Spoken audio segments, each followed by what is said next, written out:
அரசே விரும்பு என்றால் அவை தருமம் செய்யுங்கள். அன்பே தெய்வம் என்றார் பெரியோர் அன்புடன் வாழுங்கள். அரசே விரும்பு என்றால் அவை தருமம் செய்யுங்கள்.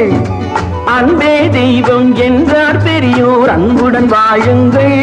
யாரும் தீமை செய்தாலும் நீங்கள் நன்மை செய்யுங்கள். யாரும் பொய்யை சொன்னாலும் நீங்கள் மெய்யை சொல்லுங்கள். நேர்மையாய் வாழ்வதில் தோல்வியே இல்லையே.